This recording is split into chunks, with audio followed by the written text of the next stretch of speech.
Analysis, opinion, there's so much that goes into building a new house, superyacht or sports stadium that the average taxpayer can't even imagine. What the average taxpayer is likely to find out afterward is that building containment walls on and off our southern border, designing plumbing and planning traffic patterns, and paying architects, landscapers, and construction and maintenance crews costs a bundle. The Dallas Cowboys stadium, by example, cost $1.2 billion in 2013. Taxpayers in Arlington, Texas, where the stadium is actually located, kicked in $325 million. That's because local and state taxpayers kick in on infrastructure, such as roads and utilities. Another example is what Maryland and Prince George's taxpayers paid for Jack Kent Cooke's Washington Redskins to move from RFK Stadium in Northeast to Landover, where the team's lease on FedEx Field will expire in 2027.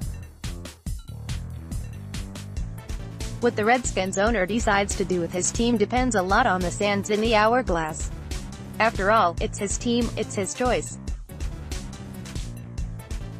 What so-called power brokers do not understand, however, is that they can say, "Hell yeah" to Redskins and "Hell no" to the Redskins and still come out on top.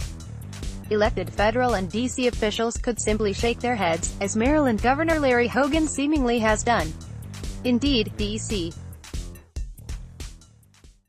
Councilmember Charles Allen already has a "Hell no" petition making the rounds.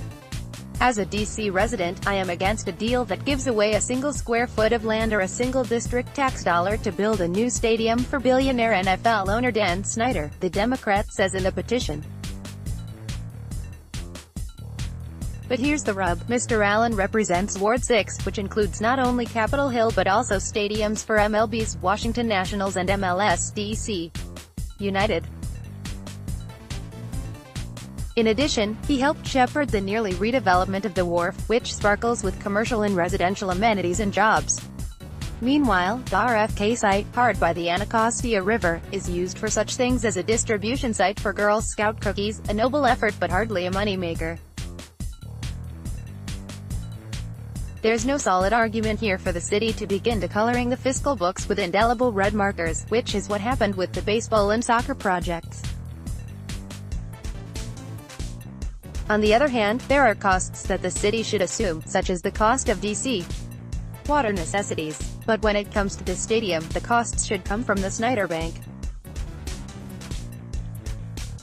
Most of the transportation costs should as well, including metro upgrades, so motorists and other taxpayers don't get gridlocked as they do at Nats Park when the team has a night game. Listen, I appreciate Mr. Allen's argument against land giveaways. He should be more transparent, though, about another facts. 1. D.C. land is actually owned by all Americans. 2. All American taxpayers contribute to D.C. coffers, including renovations for City Hall.